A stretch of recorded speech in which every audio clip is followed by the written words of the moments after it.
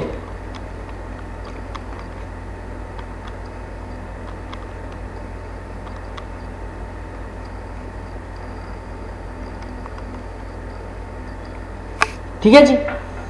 अब आपने देखना है जो आपका जवाब आएगा, अब आपने इसकी वैल्यू जो है बेटा जो है ये देखनी है, वो काई स्क्वायर टेस्ट के जरिए आप जो है इसकी वैल्यू जो है वो निकालेंगे, ठीक है ना, टेबल से।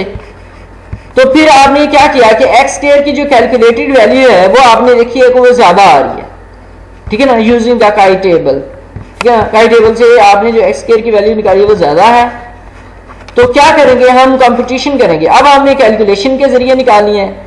n की वैल्यू क्या है, n की वैल्यू 1 है, 1 1 आ जाएगा। s की वैल्यू क्या थी, उसमें क्या कहा अभी कि जो सैंपल साइज है उसमें 10 लोगों का जो वेरिएंस है वो कितना आ रहा है 0.0003 और तकसीम किससे होता है कि 0.0002 से। तो ये वैल्यू आपकी जो एक्स स्क्वायर की कैलकुलेटेड वैल्यू है वो कितनी आ जाएगी 13.5 आ जाएगी, ठीक है जी। अब 13.5 आपकी कैलकुलेटेड वैल्यू है, ठीक है जी, और जो टेबुलेटेड वैल्यू है वो कितनी है 16.919। चूंकि आपकी जो कैलकुलेटेड वैल्यू है वो क्या है, कैलकुलेटेड वैल्यू आपकी क्या है, वो क्या है 13 और टेबुलेटेड वैल्यू क्या है 16 है। तो इस सूरत में आप क्या कर दोगे, आप रिजेक्ट कर दोगे, ठीक है ना, आप क्या कर दोगे, रिजेक्ट कर दोगे नल हाइपोथेसिस। बात समझ आ गई ना। तो यहां पर देखें क्या हो रहा है कि टेबुलेटेड वैल्यू आपकी कितनी आ रही है 16.919, जबकि कैलकुलेटेड वैल्यू क्या है 13.5। अब देखें कौन सी वैल्यू बढ़ी है, जारी बात है बेटा 16.919। तो अब चूंकि ये बात उल्ट हो गई है, आपकी ये टेबुलेटेड वैल्यू ज्यादा आ गई है कैलकुलेटेड वैल्यू से, लेकिन चूंकि टेबुलेटेड वैल्यू ज्यादा आ गई है कैलकुलेटेड वैल्यू से, तो इस सूरत में फिर हम रिजेक्ट नहीं कर पाएंगे नल हाइपोथेसिस, अब हमें एक्सेप्ट ही करना पड़ेगा, ठीक हो गया ना। तो इसका मतलब क्या है नल हाइपोथेसिस को एक्सेप्ट करने का? इसका मतलब ये है कि जो टेस्ट स्टेटमेंट है, जो ये जो हाइपोथेसिस की जो स्टेटमेंट है ये वाली कि जनाब हमारा जो डायमीटर है उसका वेरिएंस जो है डायमीटर का वो बिल्कुल ही कम है, तो ये फिर गलत साबित हो जाएगी। अगर नल हाइपोथेसिस बेटा रिजेक्ट होता तो हमारी जो स्टेटमेंट थी उसको हम कहते हैं कि जी आप सही कह रहे हैं। अब हम क्या कह रहे हैं कि हम ये कह रहे हैं कि कंपनी वाले झूठ बोल रहे हैं, ऐसा नहीं हो सकता। ठीक हो गया। उसके बाद बेटा देखें जी एग्जाम्पल नंबर 3 है। एग्जाम्पल नंबर 3 में आपने क्या देखा? एग्जाम्पल नंबर 3 में हमने देखा कि 10 high school seniors taking the basic English test received the following scores. अब 10 हाई स्कूलों में उन्होंने बच्चे लिए हैं और उनका इंग्लिश का टेस्ट लिया उन्होंने, बेसिक इंग्लिश का, और उनके जो मार्क्स थे वो उन्होंने लिखे हुए हैं। ठीक है ना। कौन कौन से हैं? एक क्या है 28, एक क्या है 26, एक है 30 आ गए, एक है 24, एक है 25 आ गए, 29 आ गए, 31 आ गए, 26, 23 और 27। तो past score at their high school have shown the score to be normally distributed with the sigma square is equal to 16 against the sigma square is not equal to 16, जो अल्टरनेटिव हाइपोथेसिस बनेगा। और alpha की value या level of significance की उन्होंने दे दी है 0.05 है इसकी। ठीक हो गया। अब हमने क्या करना है? अब हमें पता है कि हमें फार्मूले में सिर्फ x की वैल्यू से काम नहीं चलेगा, हमें x स्क्वायर की वैल्यू भी लेनी पड़ी और समेशन x स्क्वायर की वैल्यू का भी लेना पड़ेगा।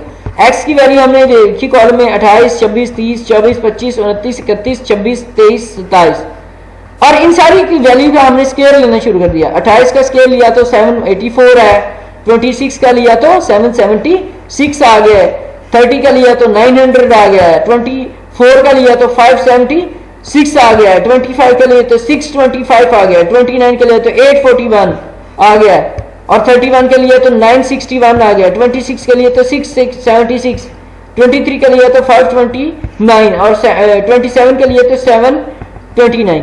अब हमने x की वैल्यू को अलग जमा कर लेना है और जो x स्क्वायर की वैल्यू है उसको हमने अलग जमा करना है। तो ये दोनों वैल्यू आपके पास आ गई।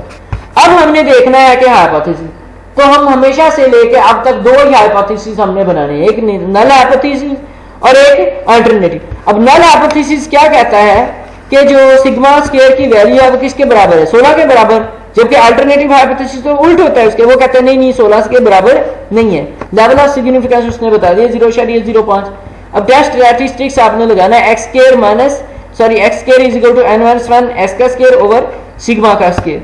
तो क्रिटिकल रीजन क्या होगा कि वो कह रहा है कि in case of alternative hypothesis, तो नल हाइपोथेसिस कब रिजेक्ट करेंगे हम कि x स्क्वायर कैलकुलेटेड की वैल्यू अगर कम होगी या बराबर होगी टेबुलेटेड वैल्यू के, या फिर x कैलकुलेटेड की वैल्यू ज्यादा होगी x स्क्वायर टेबुलेटेड वैल्यू से, तो हम नल हाइपोथेसिस को रिजेक्ट कर सकेंगे। जबकि दूसरी जानब क्या है कि x square tabulated value is equal to x square alpha over 2, ठीक है ना, अल्फा ओवर 2 n-1।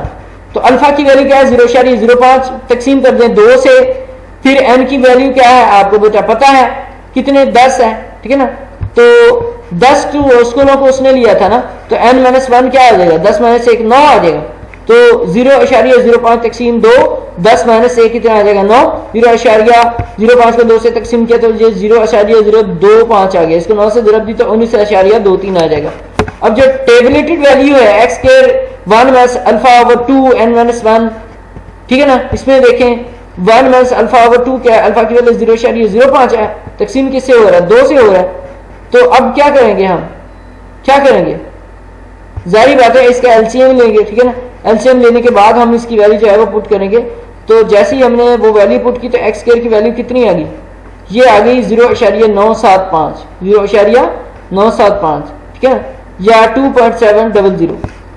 और अगर हम x स्क्वायर कैलकुलेटेड की वैल्यू हम देखते हैं कि ये कम है या बराबर है 2.700, या x का square calculated value is greater than 19.02 using the chi square test. अब हमने कंप्यूटेशन करनी है इस वैल्यू की, जाहिर बात है ये थोड़ा सा बेटा उनसे डिफरेंट है और थोड़ा सा, ये देखिए x का स्क्वायर की वैल्यू क्या आ जाएगी n समेशन x का स्क्वायर मैंने से समेशन x का स्क्वायर, ठीक है ना। यहाँ पे x का स्क्वायर है लेकिन यहाँ पे क्या है कि x सिग्मा x है और इस पूरे का होल स्क्वायर है, ये थोड़ा सा फर्क है। इसमें क्या है n सिग्मा x का स्केयर, और यहां पर क्या है, ये है ब्रैकेट शुरू सिग्मा x ब्रैकेट 1 उसके ऊपर स्केयर है, डायरेक्ट x के ऊपर स्केयर नहीं है बल्कि सुमेशन x के ऊपर स्केयर है। बात को जरा से गौर से देखें, अगर अकेले x के ऊपर हम स्केयर लगाते तो उसकी वैल्यू तो ये आ रही थी ना बेटा 28 26, जबकि जो x स्केयर की वैल्यू है वो ये वाली आ रही है। तो यहां पर वो कह रहे हैं कि हम क्या करेंगे, हमने जो है सुमेशन x स्केयर वाली वैल्यू यहां पे लिखनी है। तो ये सैंपल साइज आपका 10 है और x इसकी वैल्यू क्या आ जाएगी 7297 माइनस कर दो आप इसको 269 से, और इसका भी स्केयर ले लो आप, इसको इससे जरब दो, इसका स्केयर दो, जो आपका जवाब आता है उसको तकसीम कर दो 100 से, ठीक है ना। 10 - 1 क्या है 9, 9 को 10 से जरब दो के तो 90 आ जाएगा, जाहिर बात है। तो ये आपने जो है वो करना है। इसकी वैल्यू क्या आएगी, इसकी वैल्यू आ गई 6.77। अब हमने देखा फार्मूले में इसकी वैल्यू पुट करें, x के से n-1 x square over sigma square, तो s की वैल्यू कहाँ से कैलकुलेट की आपने का स्केयर के जरिए, और 10 क्या है 10 - 1 कितना आ जाएगा 9 ओवर 16 है, तो इसकी वैल्यू कैलकुलेटेड कितनी 3.808। तो अब हमने क्या किया है, अभी भी हम नल हाइपोथेसिस को रिजेक्ट नहीं कर पाए क्योंकि जो आपकी कैलकुलेटेड वैल्यू वो हमेशा कम आती है टेबल वाली वैल्यू से, तो हम इसलिए जो नल हाइपोथेसिस है उसको हम एक्सेप्ट नहीं कर सकते बल्कि रिजेक्ट ही रहने देंगे। बात समझ आ गई कि नहीं बेटा जी? आज जो हमने पढ़ा है, आज हमने पढ़ा है कि जो सिंगल वेरिएंस है उसके अकॉर्डिंगली फिर हमने 3 एग्जांपल जो है वो की हैं। ठीक हो गया बेटा? ये एग्जांपल्स आपने लाजमी खुद से हल करनी है। जब तक आप खुद से हल नहीं करोगे आपको नहीं समझ आएगी, भले मैं आपको 10 साल यहाँ पे इसी तरह स्लाइडें बना के देता रहूं, जब तक आप खुद से नहीं करोगे आपको नहीं समझ आएगी। ठीक हो गया? Thank you so much.